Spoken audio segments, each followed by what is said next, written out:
Hi, இந்த வீடியோவில் எல்லோரும் என்ன பார்க்க போகிறீங்கன்னா, ஒரு லைனிங் இல்லாத சுடிதார், ரெடிமேட் சுடிதாரில் வந்து பேக் நெக் ஆல்டர்னேஷன் தான் பார்க்க போகிறோம். ஃபஸ்ட்டு வந்து என்ன பண்ணால், பேக் நெக் ஆல்டர்னேஷனுங்கிறனால பேக் நெக்கில் உள்ள பைப்பிங்கை வந்து பிரித்து எடுத்துக்கணும்.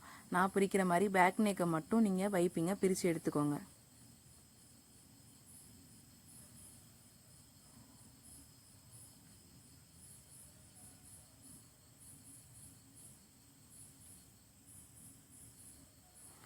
இந்த மாதிரி பிடிச்சு எடுத்ததுக்கப்புறம் நீங்கள் பேக் சைடு உள்ள பார்ட்டை மட்டும் போட்டுட்டு, நார்மலாக சுடிதாருக்கு எப்படி கட் பண்ணுவீங்களோ அது மாதிரி பேக் பார்ட்டை போட்டுட்டு, உங்களுக்கு எத்தனை இன்ச்சு அவங்க இறக்கி கேட்டிருக்காங்களோ அத்தனை இன்ச்சை நீங்கள் மார்க் பண்ணி ரவுண்ட் ஷேப்பாக கட் பண்ணி எடுத்துக்கோங்க. இதில் கட் பண்ணும்போது ஷோல்டர் சைஸை வந்து நீங்கள் கட் பண்ணிடக்கூடாது. நெக்கோட ஹைட்டு மட்டும்தான் குறைக்கணுமே தவிர ஷோல்டரோட வித்தில் வந்து நம்ம எந்த குறைச்சிடவும் கூடாது. நெக்ஸ்ட் வந்து என்ன பண்ணுறோன்னா, நம்ம பைப்பிங் வந்து அடிச்சுக்கிறதுக்காக கிராஸ் பீஸ் கட் பண்ணி எடுத்துருப்போம்.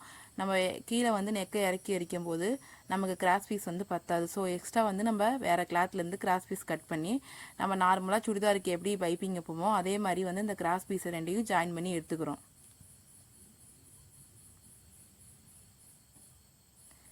கிராஸ் பீஸை வந்து இந்த மாதிரி ஜாயின் பண்ணி எடுத்ததுக்கப்புறம் 2 பீஸையும் அப்படியே ஃபோல்ட் பண்ணி ஒரு தையல் ஓட்டி விட்டுக்கோங்க.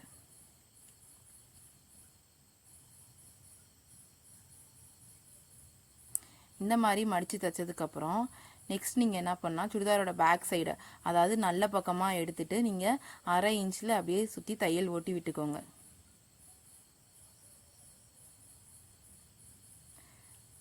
சுடிதாரோட நல்ல பக்கம் பேக் சைடில் நல்ல பக்கம் தான் வந்து இந்த கிராஸ் பீஸை வச்சு நீங்கள் 1/2 இன்ச்சில் தையல் ஓட்டி எடுத்துக்கணும்.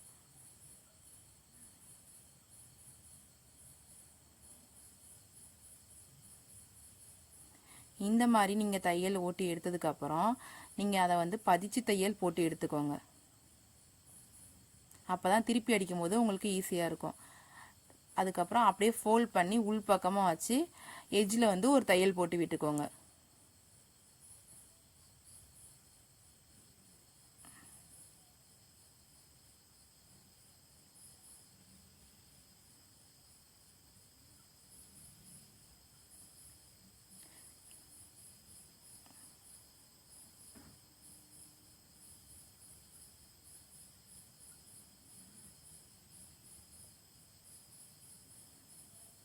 நெக்ஸ்ட்டு வந்து பின்னாடி தையல் பார்க்கும்போது நீட்டாக இருக்கணும் அப்படிங்கிறதுக்காக நம்ம என்ன பண்ணுறோன்னா, இன்னொரு தையல் வந்து போட்டு விட்டுக்கிறோம். இந்த மாதிரி போட்டு எடுத்ததுக்கப்புறம் ஷோல்டர் 2ஐயும் ஜாயின் பண்ணிட்டு நார்மலாக நீங்கள் சுடிதார் எப்படி சைடு ஜாயின் பண்ணீங்களோ அது மாதிரி ஜாயின் பண்ணி எடுத்துக்கோங்க. இப்போ நெக்கோட ஹைட் வந்து குறைஞ்சிரும். இந்த வீடியோ பிடிச்சிச்சுன்னா மறக்காமல் லைக்